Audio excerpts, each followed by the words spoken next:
ঢাকার chief judicial magistrate আদালত ঢালিউডের জনপ্রিয় অভিনেত্রী পরীমনির বিরুদ্ধে গ্রেফতারি পরোয়ানা জারি করেছে।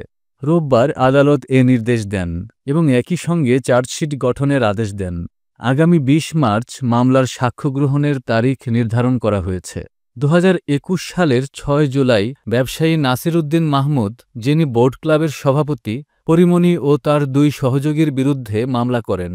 মামলার অভিযোগ অনুযায়ী পরীমনি ও তার সহযোগীরা ক্লাবে ঢুকে অ্যালকোহল পান করেন এবং বিল না দিয়ে পার্সেল নিয়ে যাওয়ার চেষ্টা করেন।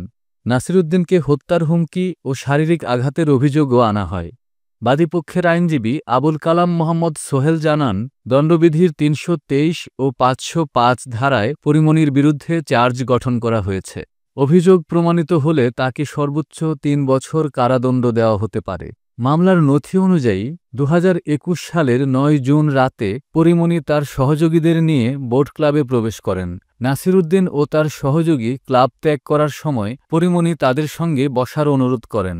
পরীমনি নাসিরকে আকৃষ্ট করার চেষ্টা করেন এবং বিনামূল্যে ব্লু লেবেল অ্যালকোহল বোতল পার্সেল দেওয়ার জন্য চাপ দেন। নাসির এতে রাজি না হলে বাদানুবাদ শুরু হয় এবং এক পর্যায়ে পরীমনি তাকে গালমন্দ করেন, সার্ভিং গ্লাস ও মোবাইল ফোন ছুঁড়ে মারেন। পরীমনি এই ঘটনায় ১৪ জুন সাভার থানায় নাসির ও তার সহযোগীদের বিরুদ্ধে ধর্ষণ ও হত্যাচেষ্টার অভিযোগে পাল্টা মামলা করেন। তবে তদন্তে এমন অভিযোগের কোনো সত্যতা পায়নি পুলিশ। আদালত চার্জশিট গঠনের পাশাপাশি পরীমনির গ্রেফতারি পরোয়ানা জারি করেন। আইনজীবী সোহেলের মতে, ৩২৩ ধারায় স্বেচ্ছায় আঘাত প্রমাণিত হলে সর্বোচ্চ ১ বছর কারাদণ্ড হতে পারে, আর ৫০৬ ধারায় অপরাধমূলক ভীতি প্রদর্শন প্রমাণিত হলে সর্বোচ্চ ২ বছরের শাস্তি হতে পারে। পরীমনির আইনজীবী নীলাঞ্জনা রিফাত সুরভি সময় আবেদন করলেও তা আদালত নামঞ্জুর করেন।